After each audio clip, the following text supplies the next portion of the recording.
안녕하세요. 외도 알려주는 남자 날개TV입니다. 자, 오늘도 여러분들이 궁금해하실 만한 사안을 가지고 나왔는데요. 자, 그 내용이 뭐냐면 전편에서 외도 대처 바이블 1편, 외도 초기 의심하는 단계에 대해서 여러분들이 무엇을 준비해야 되는지 말씀을 드렸고요. 자, 2편에서는 상간소송 또는 이혼소송 단계에서 여러분들이 실무적으로 무엇을 해야 되는지 경험자 입장으로 말씀을 드렸고요. 자, 오늘은 최종편입니다. 외도 대처 바이블 3편, 판결 후 회복 또는 이혼 단계에서는 무엇을 해야 좋은지 경험자 입장에서 여러분들한테 설명을 해드리도록 하겠습니다.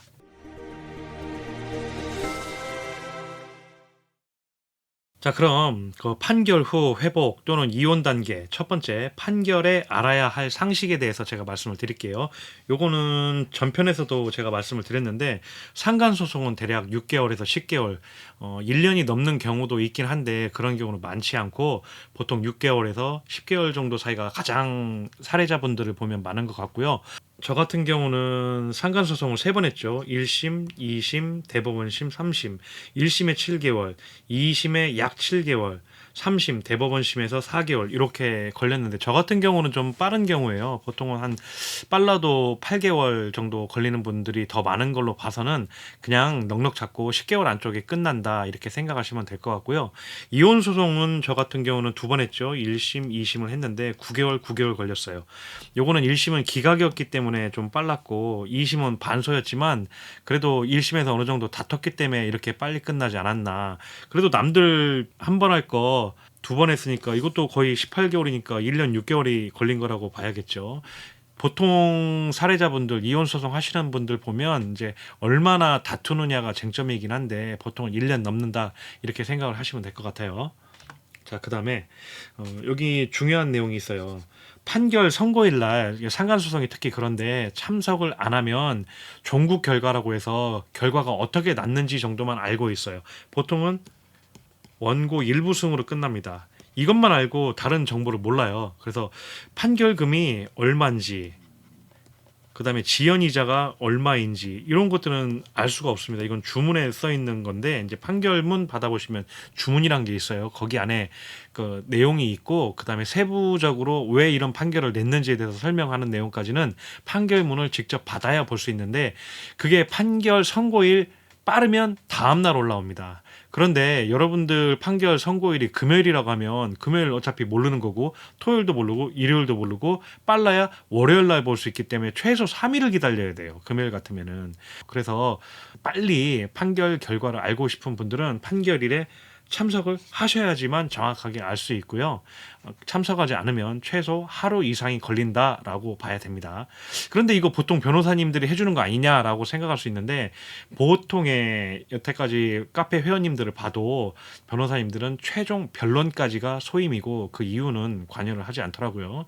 그리고 그 이후에 벌어지는 모든 것들 압류라든지 소송 비용의 확정 신청이라든지 아니면 뭐 다른 것들을 해야 된다라고 하면 이것도 다 별도의 비용이 들어가고요.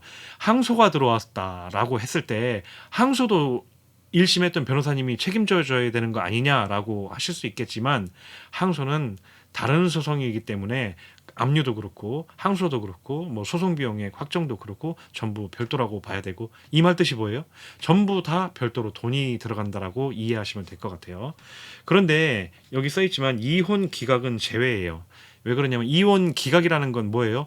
우리가 유책 배우자, 상대방 배우자한테 소장을 받은 거잖아요. 이혼해달라고 이혼 소장을 받은 건데 이혼 기각은 그 당일날 알 수 있어요. 종국 결과가 원고 패라고 납니다. 그러면 이건 이혼 기각, 이혼 소송에서는 이혼 기각만 원고 패로 표시가 되기 때문에 그 당일날 알 수가 있는데 조정은 어차피 조정할 때 알 수 있는 거고 판결로 가면은 이것도 마찬가지로 이혼 소송도 판결문을 봐야 어떻게 재산 분할이 되고 세부적인 결과가 어떻게 되는지 위자료는 어떻게 되는지 알 수가 있습니다. 그래서 저 같으면 법원이 멀지 않다라고 하면 그냥 그날 참석해서 한번 듣는 것도 나쁘지 않다라고 생각하는데 법원이 굉장히 멀고 가는데 많은 에너지가 들어가고 또 거기서 앉아있을 자신이 없어 할 만큼의 멘탈이 안 된다라고 하면 그냥 하루 이틀 기다리셨다가 판결문 변호사님이 보내주는 판결문 열람하시는 게 제일 좋은 것 같습니다. 이건 선택이에요. 자, 판결 후 해야 할 일이 있어요. 판결 받고 상간자가 막 금방 돈 입금하고 그럴 것 같죠? 대부분 그렇지 않습니다. 제가 보니까 뭐 하루 이틀 뭐 한 달까지는 막 간간무소식이에요. 도대체 언제 주나 기다리고만 있는데 상간자들이 그렇게 돈 쉽게 줄 것 같았으면 바람도 안 폈겠죠. 그래서 여러분들이 강제로 받아내는 경우가 좀 많아요. 사실 카페 회원들 보니까 압류하고 압류해서 다 개털이고 거지라서 못 받아내서 울상이신 분들도 많은데, 자, 그럼 판결 후에는 어떤 일을 해야 될지 제가 말씀드려 보겠습니다. 이혼 소송은 제가 별거 할 거 없다라고 했죠. 그 이유는 조금 이따가 설명을 해드리고요.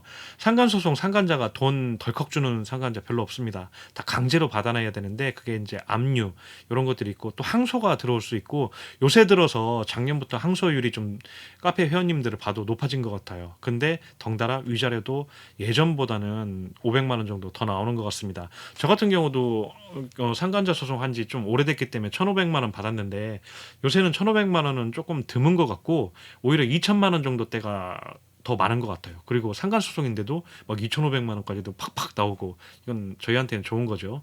이런 것 같아서. 근데 이게 리스크로 상간 소송에서 항소율이 높아졌어요. 그 이유가 뭐예요? 상간자가 돈 안 주고 싶은 거죠. 그 심리 똑같습니다. 판결 받고도 상간자들은 그 내 주머니에서 돈 나가는 거 굉장히 억울해하고 안 주고 싶어 해요. 그래서 차일피일 미루다 보면 우리는 이때가 찬스죠. 아주 뒷목 잡게 해줘야 되는 절차가 많이 남아 있는데, 자, 그거에 대해서 제가 설명을 드릴게요. 이건 상간소송 위주입니다. 변호사 비용 받을 게 있는 경우는 소송 비용 확정액 신청이라는 것을 하셔야 돼요. 이게 뭐냐면 이제 판결문에 이게 명시가 돼 있거든요.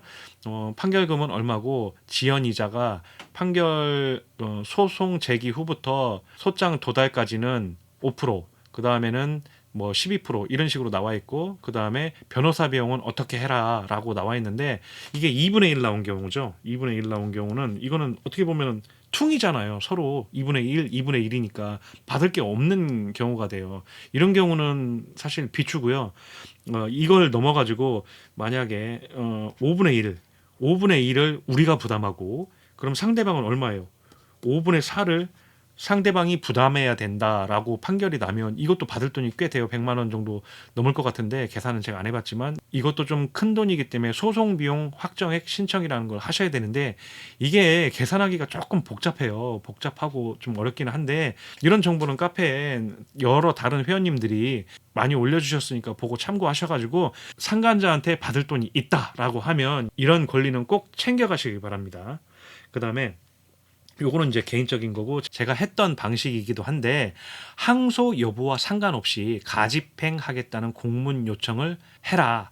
저는 추천한다. 이게 이제 왜 그러냐면 항소 의지를 꺾는다라는 취지인데, 이게 뭐냐면 항소는 언제 하냐면 판결문이 상간자한테 도달하면, 그러니까 열어본 거죠. 열어보면 2주가 항소 기간이고, 저희도 판결 정본이라고 해서 판결문이 저희가 열어보면 2주가 항소 기간입니다. 나도 항소할 수 있고 상간자도 항소할 수 있는 기간이 2주가 생겨요. 근데 제가 이건 여러 방송에서 말씀을 드렸지만 우리는 판결금이 얼마인지 궁금하기 때문에 바로 열어봐요. 그래가지고 저희는 실질적으로 2주 정도가 항소 기간인데, 상간자는 보나마나 졌을 거 아니에요. 돈 줘야 될 거 뻔하니까 그 판결문 안 열어본단 말이에요. 그러면은 그거 뭐 죽을 때까지 안 열어보면 되는 거 아니냐? 그건 아니고요. 전자소송으로 보통 했을 거니까 열어보든 안 열어보든 일주일이 지나면 열어본 걸로 간주합니다. 그래서 7 플러스 2주니까 14일이죠. 21일이 항소 기간이에요. 상간자 입장으로 봤을 때는 우리보다 일주일이 더 많은 거라고 보시면 돼요. 근데 이 기간, 그러니까 21일이라는 기간, 또는 그냥 바로 열어봤다라고 쳐도 14일이라는 기간 동안 저는 변호사님 통해 가지고 항소, 네가 항소하든 말든 나는 가집행하겠어라고 공문을 한번 요청 드려 보세요. 그런 거 보통 해주시거든요. 이게 뭐냐면 가집행을 아셔야 되는데, 가집행은 네가 항소해도 나는 압류할 거야. 그게 우리 권리거든요. 그게 판결문에 있어요. 그러니까 항소하든 말든 나는 상관없이 니네 집 경매로 날려버리고 니네 집에 빨간 딱지 다 붙일 거고 너 통장 다 압류할 거고 네 월급 다 압류할 거야. 이런 경고를 날리는 건데 이걸 직접 하면 이것도 스토킹이 될 수 있고 협박이 될 수 있으니까 변호사님 통해 가지고 고상하게 이렇게 경고장 한번 보내시면 자 이런 상간자들이 이런 소송에 대해서 잘 알까요? 우리는 이렇게 공부를 하니까 어느 정도 알지만 상간자들 그렇게 관심 없거든요. 가집행이 뭐냐고 자기 변호사한테 물어볼 거 아니에요. 그러면 저랑 똑같은 대답 할 겁니다. 항소하는 거하고 상관없이 압류할 수 있는 권한이에요. 이렇게 알려주면 상간자 입장에서 어떤 생각이 들까요? 아, 내가 돈 주기 싫어서 항소하려고 하는데 그거하고 상관없이 내 월급이랑 이런 게 다 압류된다고 하면 깊은 고뇌에 빠지겠죠. 그걸 노리는 겁니다. 그러면 아니 나는 항소해도 돈 깎으려고 했는데 돈을 줘야 되네? 미리 주고 시작해야 되네? 하면 항소 의지가 꺾일 수도 있는 그런 효과를 보는 거고요. 또 일종의 스트레스 유발도 되겠죠. 그래서 저는 항소 여부하고 상관없이 가집행하겠다는 공문을 여러분이 선임하신 변호사님한테 한번 보내달라고 요청해 보시는 것도 나쁘지 않다라고 생각하고요. 자, 여러분들이 기뻐할 돈 안 주면 가차없이 압류 진행. 여러분들이 판결 받으면 얼마, 그러니까 판결금 얼마 주라는 그런 주문이 있을 거 아니에요. 그게 정말로 막강한 권한입니다. 부동산 경매 신청해가지고 살고 있는 집 날려버릴 수도 있고요. 통장 최저 생활비 이거 빼고 다 압류해 올 수 있고요. 급여도 최저 생활비 180만 원 정도 빼고 다 압류해 올 수 있고요. 전 월세 보증금도 임대차 보호법이 보장하는 한도 이상은 전부 다 압류해 올 수 있습니다. 근데 또 이런 것들이 뭐예요? 이거 주변에 알려주면 이거 얼마나 이거 개망신이겠어요. 압류라는 것 자체가 상간자한테 굉장한 스트레스를 유발하는 겁니다. 그래서 여러분들은 칼춤 추시면 되고 상간자들은 열받을 것만 남은 거고요. 자동차 등도 바로 압류해서 경매에 날릴 수 있어요. 근데 이건 제가 전 방송에서 말씀을 드렸는데 자동차는 여러분들이 자동차가 어디 있는지 알아야 되고 그래서 집행관한테 어디 있다라고 알려줘야 되고 이거 007 작전하듯이 하셔야 돼서 좀 비추고 부동산, 통장, 급여, 전월세, 보증금 이런 것들 여러분들의 상간자는 누가 제일 잘 알아요? 여러분들이 제일 잘 알죠. 그래서 가장 열받을 거를 집중해서 압류를 하실 수 있는데 이거는 여러분들이 무조건 할 수 있는 권리니까 하세요. 돈 안 주면. 돈 안 주는데 여러분들이 왜 인정사정 봐주셔야 돼요? 그럴 필요 없어요. 뭐 상간자들은 여러분 사정 봐주면서 바람핀 거 아니듯이 여러분들도 압류할 때는 인정사정 없이 피눈물도 없이 하시면 되고요. 이거 여기 써놨죠? 정말 쉽습니다. 가압류 같은 경우에는 왜 가압류를 해야 되는지 여러분들이 소명이라고 해서 그 사유라고 해야 되나? 그걸 제출 글짓기를 좀 하셔야 되는데 압류는 그런 거 없어요. 여러분들이 집행 권한이라고 해서 아예 그냥 내어준다. 판사가 내어준다라고 써 있어요. 무슨 압류, 무슨 뭐 압류 뭐 하도록 내어준다라고 써 있어요. 그러니까 뭐예요? 내어줬으니까 우리는 그냥 가져오기만 하면 되는 거예요. 그런 막강한 권리이기 때문에 무조건 하십시오. 2번, 3번, 4번 돈 다 받을 때까지 아주 피 말려 죽을 때까지 다 하십시오. 자, 이제부터는 이제 판결 후에 해야 될 일, 실무적인 것에 대해서는 다 말씀을 드린 것 같아요. 예, 상간자 소송하고 사실 이혼하는 부부도 있고, 저도 이혼했잖아요. 그러니까 뭐 극복을 못한 거죠. 근데 이제 회복, 3대가 복을 쌓아서 회복을 하는 그런 부부들도 있습니다. 근데 회복이 이혼보다 저는 더 어렵다라고 생각해요. 왜냐하면 아직 내 마음에 분노가 있기 때문에 그 회복하는 게 쉽습니까? 그 다음에 용서는 신의 영역이라고들 하잖아요. 그래서 어렵단 말이에요. 그래서 주제 넘게 제가 회복 시 어떤 것들을 유의해야 될 건지 말씀을 한번 드려볼게요. 이건 저 개인적인 생각이 아닙니다. 제가 수년간 외도 피해자분들하고 소통하고 그 다음에 카페에서 글을 읽고 여러분들이 무엇 때문에 울분을 그렇게 토로하시는지 많이 봤고 그 다음에 실제로 회복하는 그런 부부들도 많이 봤고요. 그런 것을 토대로 제가 이제 개인적으로 데이터화하고 그 다음에 성찰해 본 게 있는데 그걸 제가 말씀을 드릴게요. 자, 회복 시 유의할 점. 회복하실 분들은 이거 좀 주의 깊게 봐주시기 바랍니다. 본전 생각이라고 제가 썼죠. 자, 이게 뭐냐면 여러분들 지금 이 방송 보시는 분들 다 배우자 외도 기본으로 다 당하신 분들이잖아요. 그 기분이 어때요? 그걸 한번 생각해 보세요. 여러분 죽을 것 같죠? 잠도 안 오고 살은 쭉쭉 빠지고 그다음에 막 눈물은 막 갑자기 슬픈 노래 나오면 막 뚝뚝뚝뚝 떨어지고 막 죽고 싶기도 하고 그다음에 내가 살아서 뭐하나 내 인생 망했다 이런 생각 드는 건 당연하잖아요. 그런 거 다 겪고 회복이라는 건 그걸 다 겪고 시간이 한참이 지나서 하는 건데 그때 돼서 야 너도 바람 폈으니까 내가 가졌던 감정 똑같이 똑같이 당해봐. 되갚아 주려고 하면 이거 상식적으로 회복이 되겠습니까? 자, 그러면 제가 유책 배우자가 어떤 인간들인지 생각을 해볼게요. 첫째, 도덕성 없다고는 안 할게요. 별로 없어요. 그 다음에 책임감 이것도 없다고는 안 할게요. 별로 없어요. 세 번째, 인성 이것도 없다고 안 할게요. 있어요. 없는 건 아닌데 다 조금씩 있단 말이에요. 근데 이게 두루두루 잘 갖춰졌으면 바람 폈겠습니까? 아니죠. 여러분보다 그러니까 근본적으로 질적으로 여러분보다 떨어지는 사람인데 이 떨어지는 사람한테 그런 거 다 울분토로하고 본전 생각 나가지고 막 화풀이하고 그러면 처음에는 받아주겠죠. 그런데 그거 얼마나 갈 것 같아요? 인내심도 없고 도덕성도 없고 책임감도 없고 그냥 회피하고 싶고 막 욕먹는 게 싫어하는 사람한테 계속적으로 본전 생각해가지고 너도 똑같이 당해봐 하면 못 참아요. 이거 얼마 못 가요. 그래서 이게 참 그렇습니다. 내 마음의 상처는 네 놈이 줬지만 그 상처를 치유하는 거는 본인이 되셔야 되는 것도 억울한데 그렇게 안 하면 회복하기가 힘들어요. 그래서 그러니까 이렇게 생각하세요. 어차피 나보다 못한 인간한테 이렇게 무슨 성찰의 말을 하고 내 화풀이 투사해봤자 아무 도움 안 되는구나. 그냥 어느 정도 좀 마음을 내려놓으셔야 조금 회복에서 더 빠른 것 같고요. 그 다음에 이거 많은 분들이 좀 실수하시는 게 있는데 관계에 갑에 서고 싶어 하시는 분들이 굉장히 많습니다. 이게 무슨 뜻이냐면 너는 바람 폈으니까 너는 짐승만도 못한 놈이야. 그러니까 너 앞으로 나 떠받들어. 이런 마인드거든요. 그러니까 뭐만 하면 너는 바람 핀 놈이야. 그거밖에 안 되는 놈이야. 해서 그냥 내가 주도권을 주고 싶은 거예요. 네, 행복한 부부일 때는 어때요? 주도권이란 게 있으면 안 되는 거잖아요. 뭐 물론 있을 수는 있었겠죠. 하지만 그게 격차가 크지 않았을 건데 바람을 핀 이후로 회복하는 시점에서 이 주도권을 굉장히 쥐고 싶어하고 그냥 배우자를 쥐락펴락 쥐락펴락 쥐락펴락 하고 싶어 한단 말이에요. 이러면 아까도 말씀드렸지만 인성 별로인 배우자 입장에서 이거 될까요? 안 돼요. 이것도 같은 논리예요.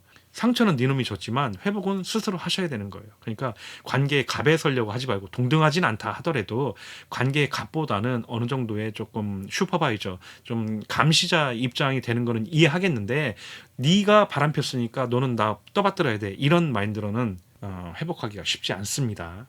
그 다음에 요것도 굉장히 많이 실수하죠. 요거 뜨끔하시는 분들 많을 것 같아요. 이거는 포커페이스 때도 이렇게 하시면 안 되거든요. 그 상간소송 증거 잡을 때도 드잡이 하면 어떻게 해요? 여러분들이 가스라이팅 당할 때 한번 생각해 보세요. 남편 아내한테 이혼해달라, 뭐 한다, 집 나간다, 돈으로 협박하고 아이로 협박하고 그다음에 뭐 직장으로 협박하고 뭐 정수기 끝내 이런 치사한 짓거리까지 다 하고 욕하고 이러면 이것도 가스라이팅이잖아요. 근데 드잡이는 뭐예요? 이것도 가스라이팅이에요. 똑같아요. 여러분이 배우자한테 바람 폈다는 이유로 계속 가스라이팅 하면 여러분들도 진짜 죽지 못해 살았는데 유책 배우자는 어떨까요? 똑같아요. 인성도 별로죠. 인내심도 별로 없고 도덕심도 없고 다 그런 배우자한테 이거 계속 과도한 드잡이 하시면 어떻게 되겠어요? 이거는 불보듯 뻔한 거예요. 그리고 유책 배우자가 처음은 제가 봤을 때는 한 3개월 정도는 납작 엎드릴 수 있어요. 근데 3개월, 4개월, 5개월 이렇게 가는데 계속 드잡이 하잖아요. 그러면 100% 이 말 나옵니다. 아, 언제까지 그럴 거야. 이 말 나와요. 그러면 여러분들 또 속상하고 그러면 또 드잡이 하게 되고 그다음에 관계에 갑에 서고 싶게 되고 본전 생각도 나고 화도 난단 말이에요. 그럼 이게 악순환이 계속 사이클 반복이 되는 거예요. 여러분들이 참으셔야 돼요. 여러분들이 우월한 사람이기 때문에 참으셔야 돼요. 참 제가 말해놓고도 민망하네요. 참으라고만 자꾸 하니까. 하지만 회복이라는 게 그래요. 회복이라는 거를 이 뼈를 깎는 고통이라고 했잖아요. 이런 고통과 인내심 없이는 참 힘든 것 같습니다. 그래서 제가 생각할 때는 이혼보다는 회복이 더 어려운 것 같습니다. 그 다음에 이제 이건 좀 실무적인 걸로 가는데 재발 방지 조치. 자, 부부 사이에 왜 상간소를 할 만큼의 그런 부정행위, 불륜, 외도 행위가 일어나는가를 한번 생각해 보세요. 뭐 물리적인 거리가 멀어졌다. 이거는 주말 부부겠죠. 주말 부부였다. 그 다음에 뭐 섹스리스였다. 이건 뭐 감정 섞고 싶지 않았겠죠. 아니면 피곤했던가. 어느 한쪽 일방이 그랬을 수도 있고 세 번째, 성격 차이. 진짜로 성격이 안 맞아서 죽도록 치고받고 싸웠을 수도 있고 뭐 여러 가지 이유가 있을 수 있겠죠. 그러면 저는 제가 항상 제 지인분들한테 사람 간에 생긴 문제를 해결하기 위해서는 그 근원을 찾아가 봐라. 그 근원을 더듬 되돌아가다 보면 분명히 문제점이 있던 시점이 있거든요. 외도로 보면 이런 것들이에요. 물리적인 거리, 주말 부부, 뭐 섹스리스, 뭐 성적인 교감이 없으면 대화는 당연히 안 했겠죠. 그다음에 성격 차이, 뭐가 좀 안 맞아. 난 저 사람 이해를 못 하겠어. 저 사람도 나를 이해를 못 하는 것 같아. 이 관점이 다른 거잖아요. 이런 문제 있을 수 있고, 뭐 네 번째 흔한 거 사내불륜, 다섯 번째 동호회불륜 이런 것들 여기서 생겼다라고 하면 근원들이 각각 이런 것들이잖아요. 이 근원으로 찾아가서 이런 것들을 단절하는 협상을 하셔야 돼요. 협상을. 관계의 갑에 서고 싶으면 하지 마라고 하겠죠. 이러면 어렵다라고 했잖아요. 그러니까 협상을 하시라고요. 협상. 두 분이서 유책 배우자하고 현명한 여러분들이 원인의 근원을 찾아가서 협상을 하시는 것도 이게 재발 방지 조치라고 생각을 하거든요. 물리적인 거리가 있어서 바람이 났어. 그러면 합쳐야죠. 합치는 걸 목적으로 뭐 당장 합치기 힘들면 뭐 6개월 후에 합치든지 1년 후에 합치든지 이런 근원을 해소하는 노력을 좀 하셔야 되고, 섹스리스라고 하면 이거는 그 배우자 외도가 섹스리스였으면 이게 해결되고 나서 오히려 굉장히 좋아지는 케이스 많이 봤어요. 이거는 쌍방의 노력이니까 이건 부부간의 노력을 좀 하셔야 될 것 같고, 성격 차이 이런 것도 이 관점이 다른 것을 좀 이해를 하셔야 될 것 같아요. 여러분들이 외도 피해자라고 해서 나는 그럼 부부 생활 동안 하나 잘못이 없었냐라고 물어보면 열이면 열 그렇게 대답하시는 분들 없어요. 다소 여러분들도 잘못 있었다라고 그 말씀하시는 분들이 많거든요. 그런 것들을 좀 관점을 달리해서 남편 입장에서 나를 볼 때, 아내 입장에서 나를 볼 때 조금 이럴 수도 있겠구나라고 협상, 대화의 기술로 좀 해결을 하시면 좋을 것 같고, 사내불림님은 뭐예요? 당연히 남편이 그 회사를 그만두든 아니면 상간녀를 그만두게 하든 이런 협상. 근데 이게 내일 당장 그만둬. 이건 너무 무책임하니까 2달, 석 달 이런 기한을 두고 그만두게 하는 것도 기술이고, 이걸 현명하게 하시면 될 것 같고요. 그다음에 동호회 운동 열심히 다녀가지고 운동만 하면 좋았을 것을 거기서 바람이 났어. 그러면 그런 거 못 다니게 해야겠죠. 그것도 관계의 갑에서 하지 마 하는 게 아니고 협상을 통해서 현명하게 대처하시기를 바라겠습니다. 그다음에 이혼, 이건 제가 할 말 많을 것 같아요. 제가 이혼을 했기 때문에. 저는 이혼을 인생 2막이고 재설계라고 생각을 합니다. 그 시기라고 생각을 하는데, 보통 저희 카페 회원님들도 그렇고 45세에서 55세가 제일 많고, 제 유튜브도 똑같아요. 45세에서 55세가 압도적으로 많고, 그러면 그냥 45세에 이혼을 했다. 남녀 평균으로 봤을 때라고 하면 여러분들이 살아갈 날이 한 30년은 남았겠죠. 그러면 여러분이 45세에 이혼을 했으면 유아기를 제외하고 살아온 날보다 앞으로 살 날이 많은데 왜 내 인생 망한 거라고 생각하시는지 이해는 하지만 그러지 않았으면 좋겠어요. 왜냐하면 지금부터라도 충분히 행복하게 살고 제 인생 2막을 설계하면 재미있게 살 수 있는 방법이 너무나도 많거든요. 그래서 이거는 제 개인적인 좀 주관이 많이 들어갔는데, 제 관점에서 이혼 시 유의할 점에 대해서 제가 말씀 한번 드려볼게요. 자, 저는 이건 제가 어떤 방송에서 그렇게 얘기했어요. 이혼은 돈이 최고입니다. 깔끔한 재산 분할과 양육비라든지 그다음에 2번 소송 안 당할 만큼의 완벽한 마무리를 하세요. 그리고 한치의 양보함이 없어야 됩니다. 이혼할 때는. 그래야 미련도 안 남고 억울함도 안 남아요. 그리고 여러분들이 생활할 수 있어요. 이혼 후 돈 없으면 참 비참해요. 왜냐하면 이혼이라는 건 내 수입이 2분의 1이 되는 거예요. 보통 남자 쪽이 돈을 조금 더 벌고 여자 쪽이 돈을 좀 덜 벌더라도 요새는 이제 맞벌이도 많고 부부 공동이 재산을 축적하는 경우가 많죠. 물론 전업주부도 있을 수 있지만, 근데 보통은 안 그렇단 말이에요. 둘이 같이 돈 벌었어요. 그런데 이혼하면 어떻게 돼요? 오로지 나만 벌어야 돼요. 내가 돈을 덜 버는 입장이었으면 상대방 측이 돈을 더 많이 벌었겠죠. 그 돈이 없어지면 수입이 굉장히 쪼그라든 것처럼 느껴지고, 내가 돈을 좀 더 많이 벌었다 해도 크게 다르지 않습니다. 내가 벌어들이는 수익이 2분의 1이 되는 게 이혼입니다. 그렇기 때문에 여러분들이 이혼하면 돈이 없으면 정말 억울하고, 왜냐면 내가 하던 생활 패턴을 그대로 유지를 못 하거든요. 영위를 못 해요. 그럼 내가 갑자기 가난해진 것 같고 바보가 된 것 같고 그런 느낌이 들기 때문에 이 깔끔한 재산 분할은 한치의 양보함이 없어야 된다라고 저는 생각을 하고요. 그다음에 이혼 후 내려놓아야 될 것이라고 했는데, 미련, 투사, 일반화의 오류. 자, 하나하나 설명드릴게요. 미련이 뭐냐면, 저 이런 분 많이 봤어요. 이혼하고도 아이고 내가 그때 상간소 안 했으면 그냥 살았을까? 뭐 이렇게 생각하시는 분들도 있고, 이혼하고 현실이 녹록지 않으니까 전 배우자가 다시 다가오면 같이 살아볼까? 이렇게 생각하시는 분들이 있는데, 이거 왜 이런 생각 들까요? 깔끔한 재산 분할을 못했을 수도 있고, 또 이게 금전적으로 말이죠. 아니면 그냥 홧김에 이혼하셨거나 충분히 준비되지 않은 이혼을 했기 때문에 이런 미련이 남아요.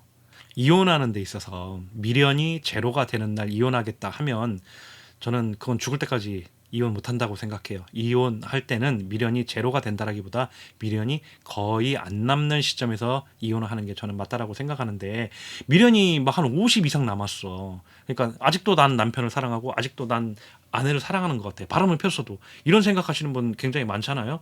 그런 시기에 덜컥 그래도 내가 지는 게 싫어가지고 이혼하면 이런 미련이 남아요. 그러니까 그 과정을 충분히 겪으라고 저는 말씀을 드립니다. 상간소를 먼저 하고, 그러면서 시간도 충분히 두시고, 그 후에 배우자의 태도를 충분히 보고, 그래도 죽어도 안 되겠어, 진짜 내다 버릴 급이야 라고 생각하시면 그때 이혼하시라고 저는 말씀을 드리거든요.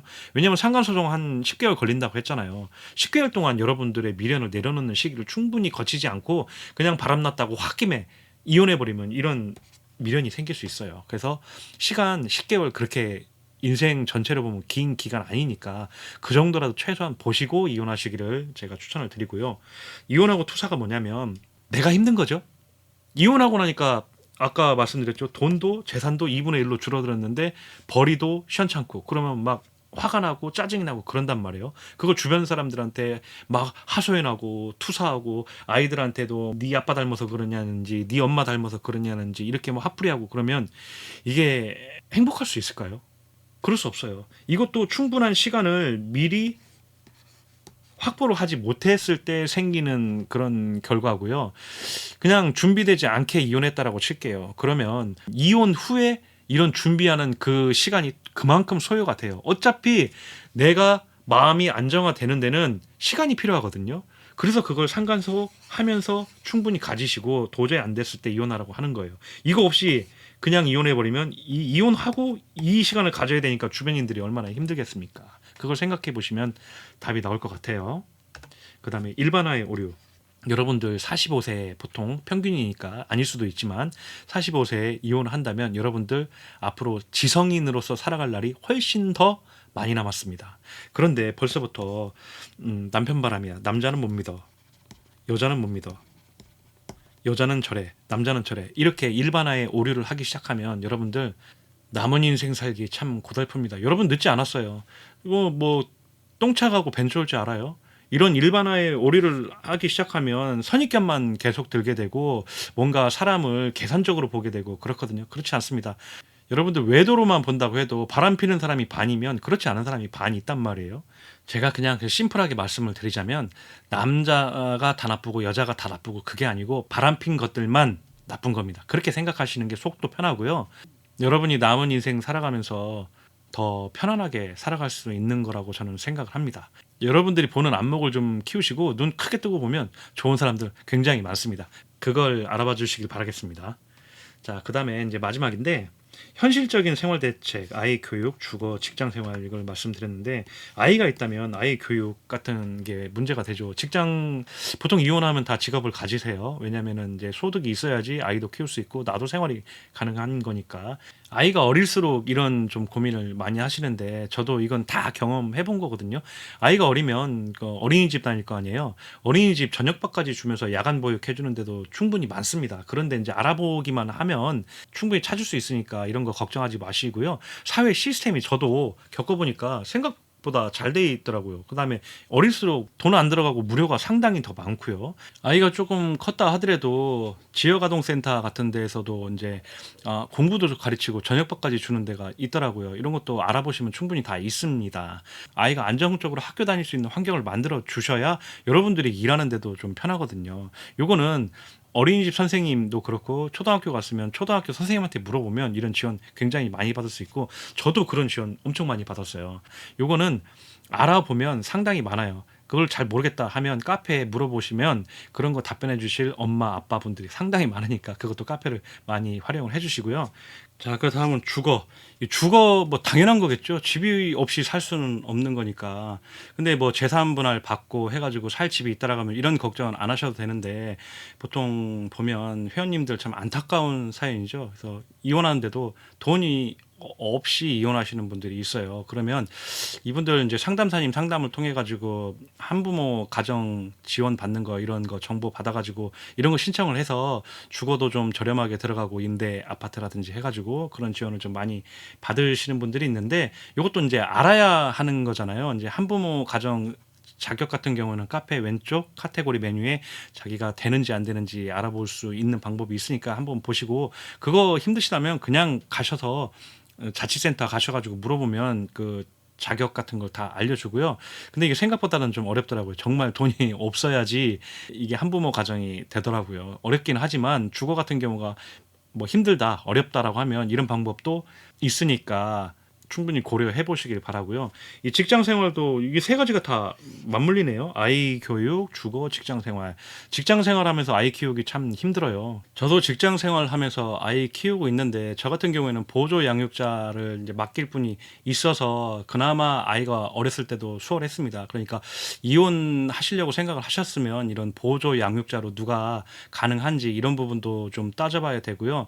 직장 생활하면서 또 아이 학교하고 좀 멀어질 수도 있잖아요. 그러면 이제 주거를 옮긴다든지 이런 방법도 충분히 생각해 보시고 이건 어떻게 보면 매뉴얼 일하기보다는 이혼하기 전에 충분히 심사숙고가 되지 않으면 이런 현실적인 문제 때문에 이혼 후에 힘들어질 수 있다는 것을 저는 이제 겪어봤으니까 그것을 좀 말씀드리고 싶었습니다.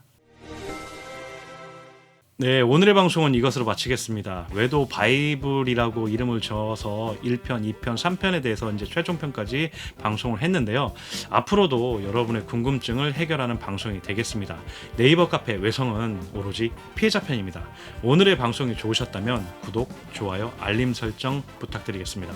다음 시간에 또 만나요.